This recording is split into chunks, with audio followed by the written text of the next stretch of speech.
Good evening, and thank you for trusting WRBL News 3. I'm Teresa Whitaker. My co-anchor Phil Scoggins is off tonight.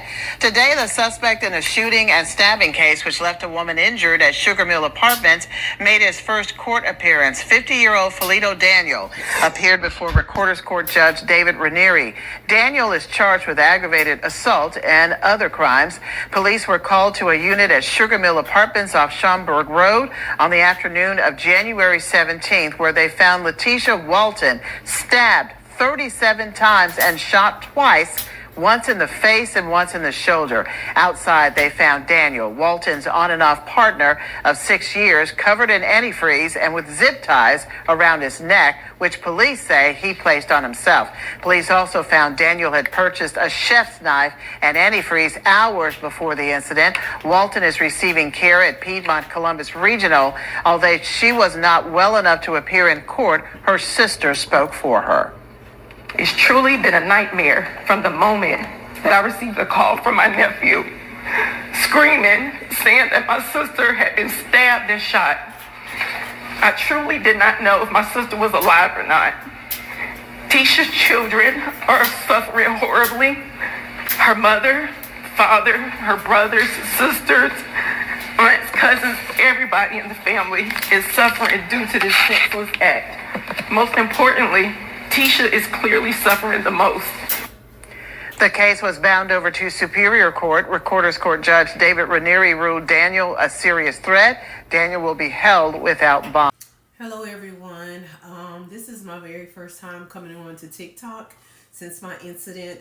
Some of you may know, some of you may not know, but on January the 17th this year, I was involved in an incident where I was shot twice, once in the face, once in the back, and I was stabbed 37 times. If this video doesn't send any message other than to let you know, I am still here, which means there is a God. My doctors all tell me that I am a walking miracle. So I just wanted to come on to let you know. I know people go through things, so I just want to let you know that there is a God. It begins with a scream no family ever wants to hear. A nephew on the other end of the line, his voice cracking, yelling that his aunt had been stabbed and shot. In that moment, time froze for her sister, Tyka. She didn't know if her loved one was alive or if she had already slipped away. At an apartment complex in Columbus, Georgia, officers arrived to a scene that felt less like real life and more like a nightmare committed to film. Inside one unit at Sugar Mill Apartments lay a woman who had been stabbed 37 times. She had been shot twice, once in the shoulder and once in the face. The odds of survival should have been 0, yet somehow she was still breathing. Outside the apartment, the man police say was responsible, her former partner of 6 years, was waiting. 50-year-old Philetto Daniel.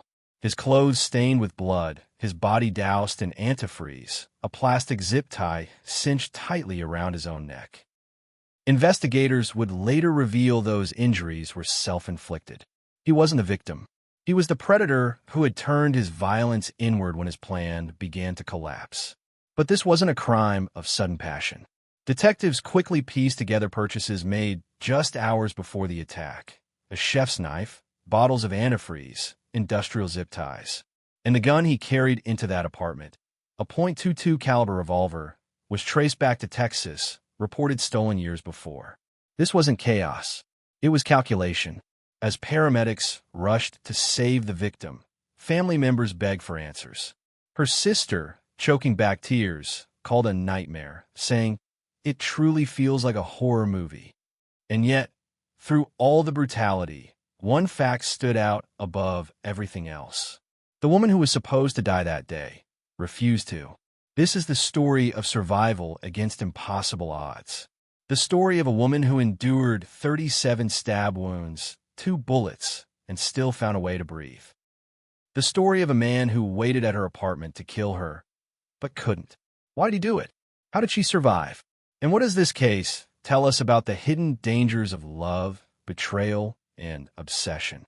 Let's find out. Welcome to Twisted Crimes Files, where the darkest truths come to light. Stay with us for chilling stories you won't forget, and be sure to subscribe so you never miss a case. Her name is Laticia Walton. To her family, she's Ticia, a daughter, a sister, a woman loved deeply by those around her. At 50 years old, she should have been living an ordinary January afternoon. Instead, she became the center of one of the most shocking survival stories ever to unfold in Columbus, Georgia.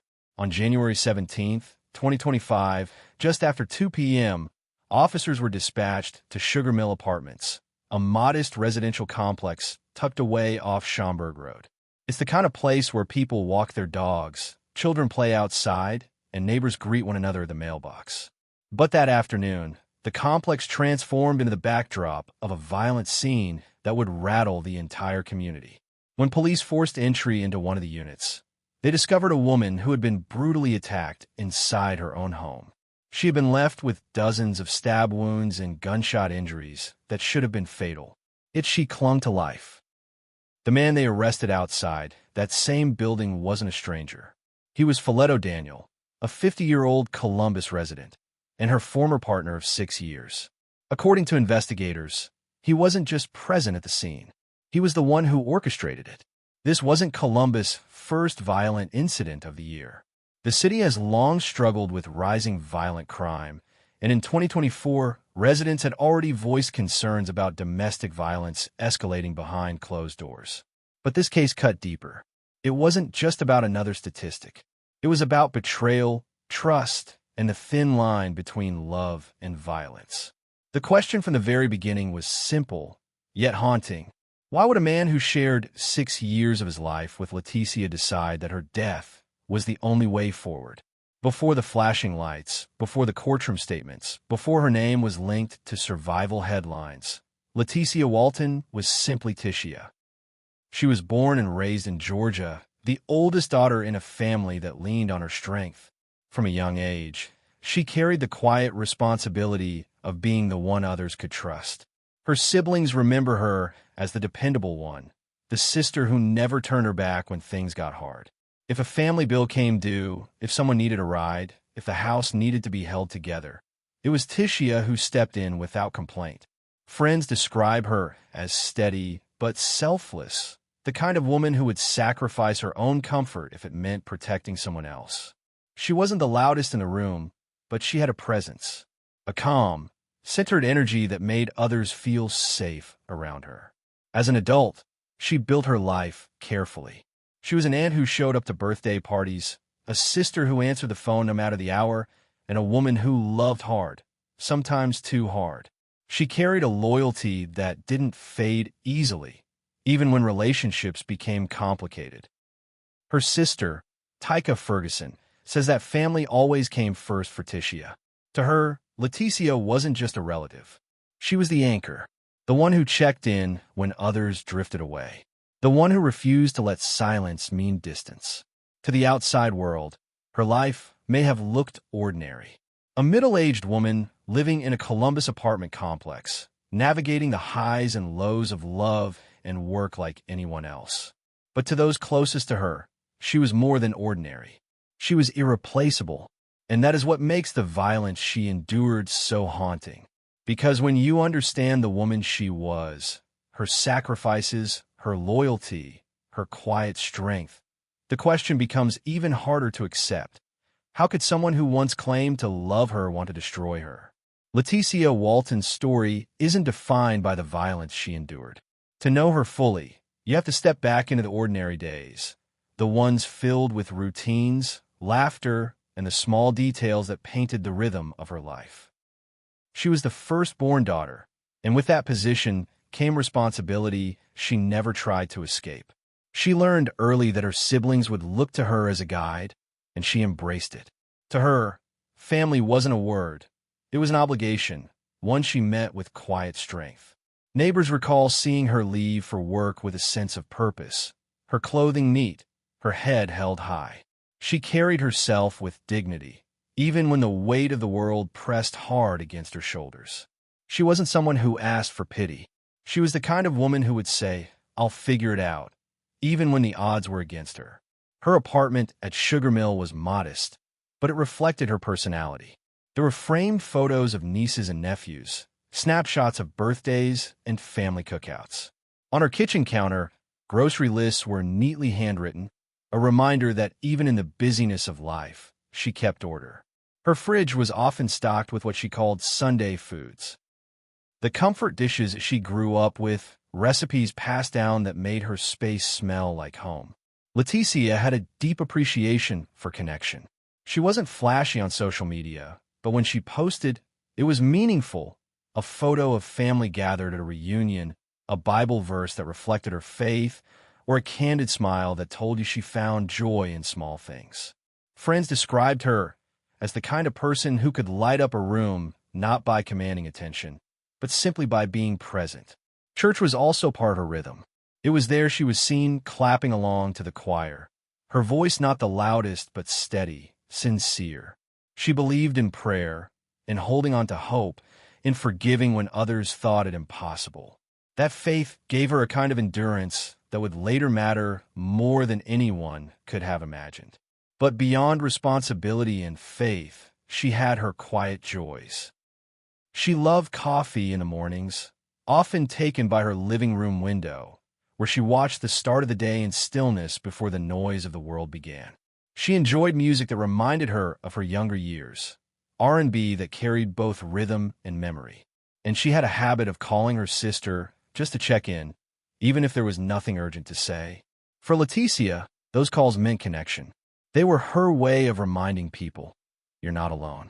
It's easy to look at her as just another name in the headlines, another survivor of a brutal act.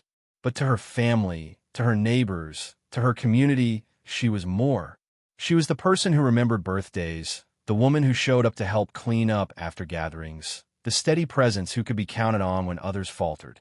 When we place her life in that frame, a woman of loyalty, of faith, of quiet strength, the cruelty of what happened becomes sharper. Because violence didn't just strike at her body.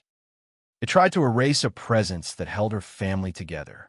And that's why her survival isn't just medical. It's deeply personal. Before courtrooms and case files, there were ordinary days shared by two people. 6 years of on and off togetherness leaves a mark. Weekends that fold into routines, small holidays observed in quiet kitchens, the rhythm of two lives that try, fail, and try again to hold. That was the cadence between Laticia Walton and Philetto Daniel. It was not a straight line. Their relationship moved in cycles. Periods of closeness followed by long silences, reconciliations that promised a reset, disappointments that arrived like clockwork. In those years, there were errands run as a pair, favors exchanged, and the sort of everyday logistics that make a partnership feel permanent even when the relationship itself is unsettled. On the better days, there was cooperation. On the harder days, there were arguments that never fully resolved, only paused. Over time, the distance began to matter more than the returns. Laticia, anchored by family and faith, preferred stability. She valued order, bills on time, keys accounted for, routines that kept the world from tipping. She gave patience generously, but patience has limits. When the last reconciliation failed to hold, she made a decision that would define the next chapter of her life. She ended the relationship. That choice came with boundaries. In February 2024, she took back the keys to her apartment, an unambiguous signal that the door was no longer shared. For anyone who has lived through a breakup that finally sticks, that act needs no translation. Is closure set to a practical task? This is my home. This is my space. This is where I am safe. Life after that decision did not become cinematic. It became intentional. Laticia rebuilt her schedule with the small, steady victories of independence. Morning routines returned to normal. Phone calls with family regained warmth. Sundays regained their meaning. She answered her own plans and her own priorities. The apartment reflected that new normal, organized personal quiet, a place where she could rest, think, and refill her strength. On the periphery, the other half of the story struggled to accept that finality. 6 years is long enough to imagine an entitlement to access. Long enough for someone to mistake history for permission. What happens next in stories like this often follows a familiar arc. Attempts to reconnect that start polite and turn insistent. Messages that arrive at inconvenient hours. Unannounced appearances that are framed as chance. The record in this case would later show a trajectory from proximity to intrusion, from disappointment to planning. In the months after the breakup, the lines Laticia drew were clear. The problem, common in endings like these, is that clarity for one person can feel like defeat to the other. Inside Laticia's circle, life carried on. There were check-ins with her sister, errands run for relatives, small pleasures reclaimed. She did not narrate her life publicly. She lived it. She chose quiet rather than spectacle. She had survived disappointments before. She would absorb this one too and move forward. The distance between her decision and what would happen later is measured not in headlines, but in choices. Hers to protect her peace, his to escalate a grievance into action. In the months that followed, the balance tilted. Privacy is the first boundary to erode when a former partner refuses to accept no. What begins as frustration can harden into fixation. What begins as longing can curdle into strategy. Investigators would later describe preparations that do not belong to love. They belong to intent. This is the point in the story where the tone changes quietly at first. A woman, newly certain about her life, keeps her world small and careful. A man, unwilling to let go, moves from argument to plan. One path bends toward recovery, the other toward harm. They are on a collision course, even if only one of them knows it. Laticia did not invite that collision. She had closed the door, returned the keys, and reclaimed her name on the lease of her own peace. She expected her home to remain what it had become again, a sanctuary. That expectation was reasonable. It was also the very thing that would be tested. The relationship chapter doesn't end with a dramatic speech or a public scene. It ends where many do, with a final boundary and the hope that it will be respected. It is the hope every person is entitled to when they say enough. It is the hope that the next knock at the door will be a friend, a neighbor, a delivery, anything but a past that refuses to stay in the past. From here, the narrative tightens. The months of uneasy distance narrow to a single day. Choices that once stretched across seasons compress into hours.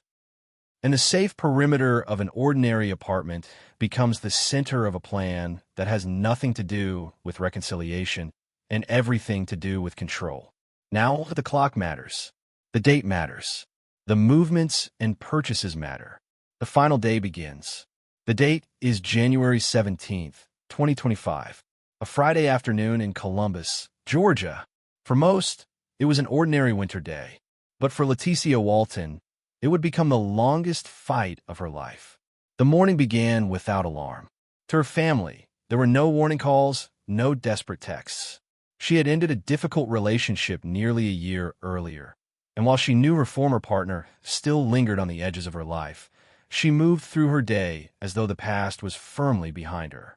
But outside her apartment, Philetto Daniel was not living in the past. Witnesses saw him wandering the complex, carrying an unusual item, a bottle of antifreeze. Neighbors thought it strange, but no one could imagine the meaning behind it. The truth would only come out later, when detectives retraced his steps. That morning, Daniel had made a series of deliberate purchases. Zip ties, a chefsknife, antifreeze. Every item would soon become part of a stage scene meant to confuse, mislead, and destroy. Around midday, he returned to the complex. His behavior was described as odd, restless, almost rehearsed. Some neighbors noticed him pacing, others saw him carrying bags he hadn't had before.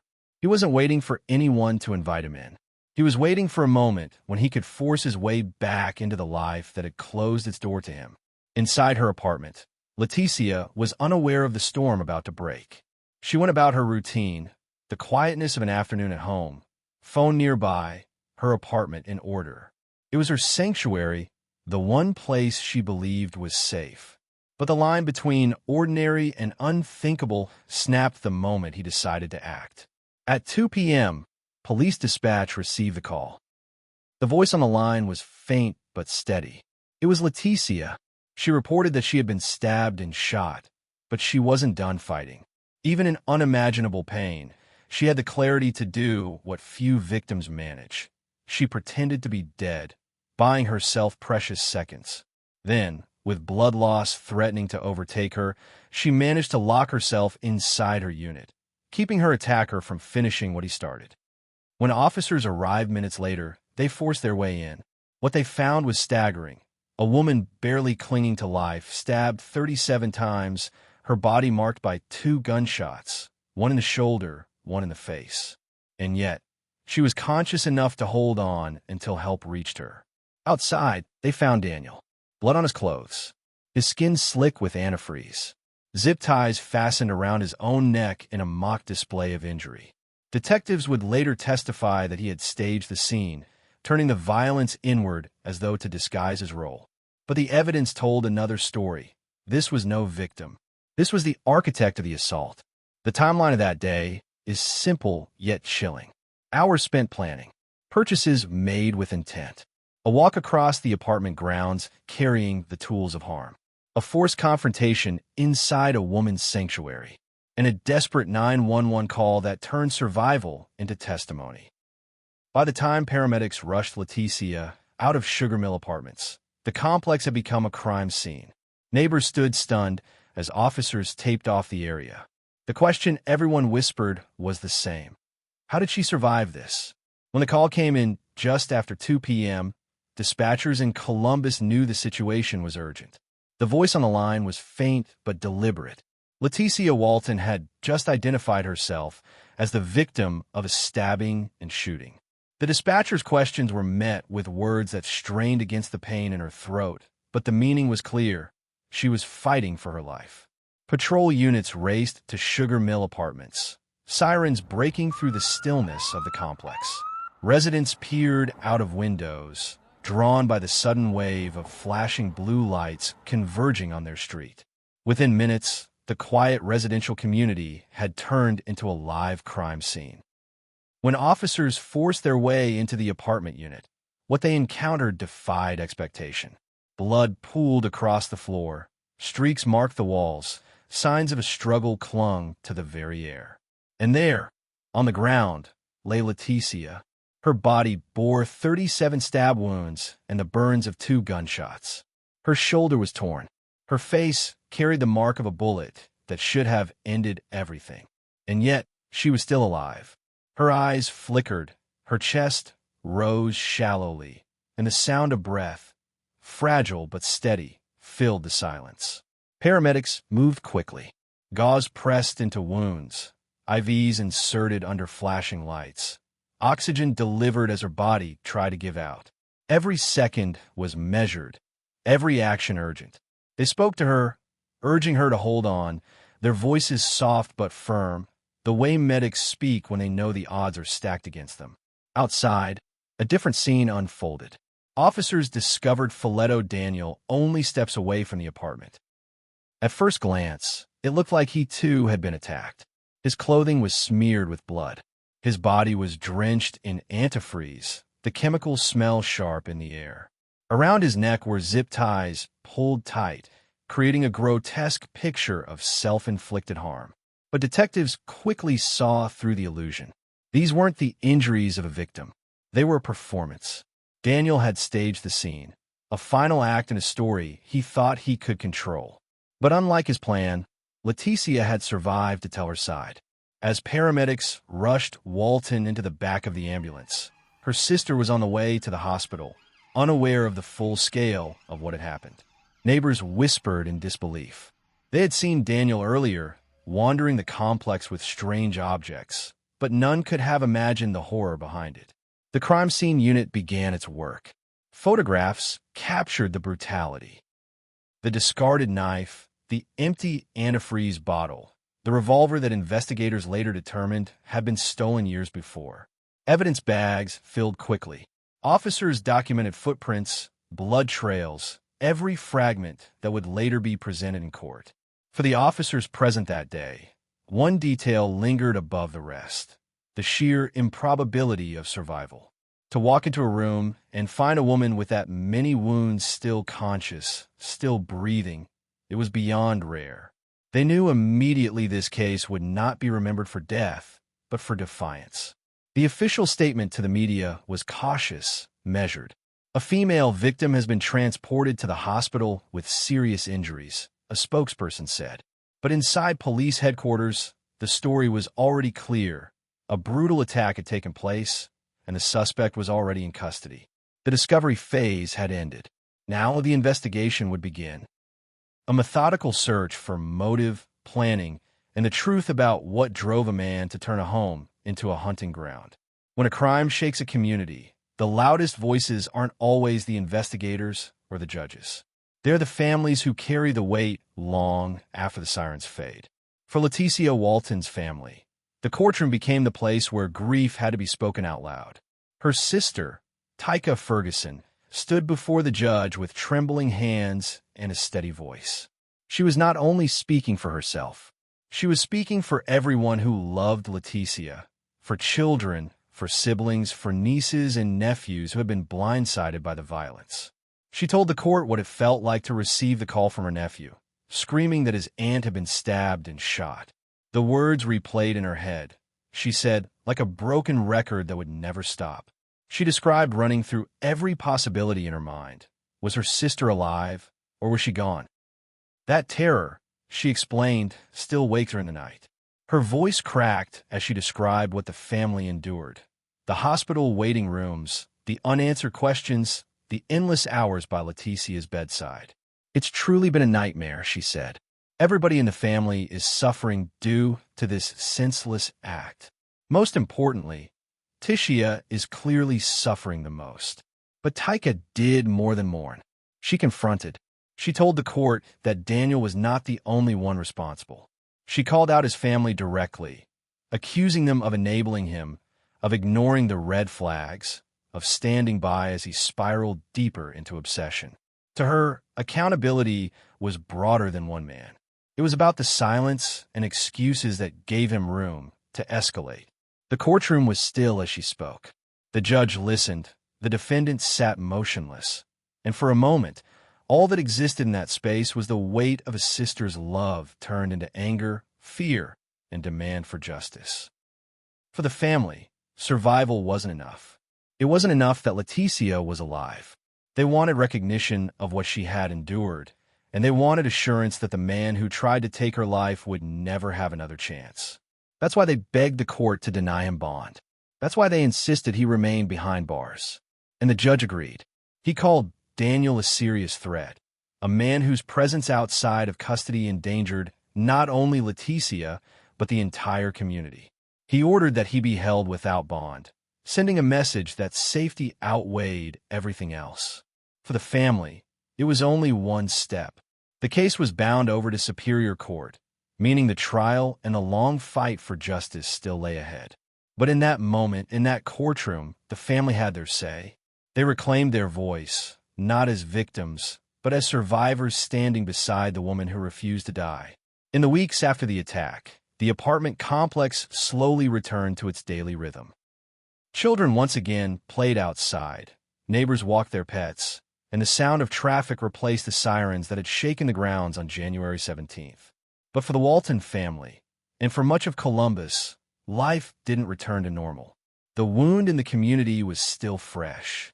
At Piedmont Columbus Regional Hospital, Laticia's fight for recovery became a shared story. Nurses spoke of her strength, of the way she tried to respond even through the haze of pain. Doctors carefully avoided media attention, but among those who cared for her, there was no doubt. Her survival was a medical miracle. Outside the hospital, the community organized.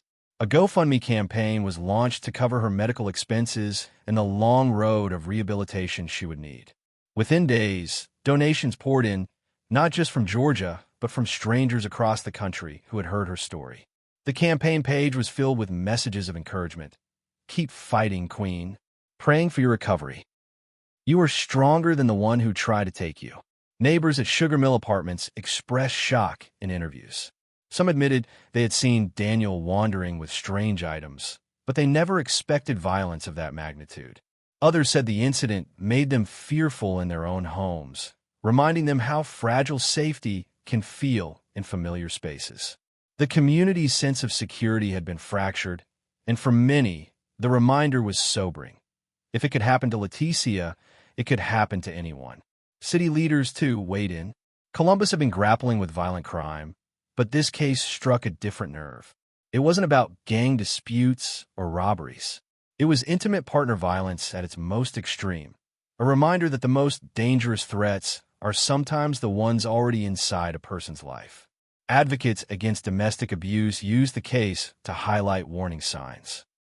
Controlling behavior, refusal to accept boundaries, and escalating actions after a breakup. And then there was the courtroom. Recorder's Court Chief Judge David Ranieri had already labeled Daniel a serious threat, ordering him held without bond. His case was bound over to Superior Court, where prosecutors prepared for the long process of trial. For the Walton family, that meant more hearings, more testimony, more painful memories revisited in public. But it also meant something crucial. Justice was not finished. It was still unfolding. Community vigils were held quietly. Friends and relatives gathered, candles in hand, praying for healing and strength. They called out her name, not as a victim, but as a survivor who had shown them the power of refusing to surrender. In those weeks, the focus shifted from shock to resilience. Yes, there was outrage. Yes, there was fear. But above it all was the refusal to let violence define her story. The community rallied around Laticia, not with pity, but with admiration. She had endured the unendurable, and now, the least they could do was stand by her as she recovered. The attack had begun in secrecy and violence. The response was public and united. Columbus was watching, waiting for the next chapter, and promising, in quiet and loud ways, that she would not face it alone. When the sirens faded, when the cameras stopped flashing, and when the courtroom emptied, what remained was the weight of a single truth. Laticia Walton should not be alive. By every measure, the violence she endured was designed to silence her forever. 37 stab wounds, 2 bullets, a man waiting at her apartment, determined to erase her. And yet, she is still here. Her survival is more than resilience. It is defiance, a refusal to let the story end where he wanted it to. This case is not just about one act of violence. It is about the terrifying reality that danger often comes from those we know. The people once trusted with our lives, our homes, our hearts. It is about the warning signs ignored, the red flags explained away, the moments of control that build until they explode. It is about how communities must respond when love turns into possession, and when possession turns into an attempt at destruction. For a family, the fight continues. They live each day with the echoes of what happened on January 17th. They see the scars, the recovery, the resilience, but also the weight of trauma. For them, justice is not abstract. Justice is the only way forward. And for the community of Columbus, her story is both a warning and a call. A warning that domestic violence doesn't always announce itself with shouting or bruises. Sometimes it hides in persistence, in manipulation, in someone refusing to walk away. And it is a call to stand with survivors, to listen, to believe, to protect. The question that haunted investigators and family members alike is simple, yet devastating. How could someone who once claimed to love her decide to end her life in such a brutal way? That question will hang over the trial, over every motion, every testimony, every verdict. But the larger truth is clear. This story did not end in silence. It ended in survival. For her children, her siblings, her nieces and nephews, for the community that rallied, for the nurses who fought to keep her breathing, for the strangers who donated to her recovery. Her name is not just linked to violence. It is linked to strength. And as we close this chapter, we leave you with one truth to carry. She was meant to be a victim, but she became a survivor. For the sake of her family, for the sake of her memory, for the sake of every woman who has faced violence in her own home, we cannot look away. If you or someone you know is experiencing signs of domestic violence, speak up. Call, reach out, find help. Because silence only protects the abuser, never the survivor. Like this video, subscribe to the channel. Share it with someone who needs to hear it. and leave a comment below. Your voice matters. Every click, every share, every word spreads awareness. And awareness saves lives. This was the story of a woman who was meant to die, but chose to live. This is the story of Laticia Walton.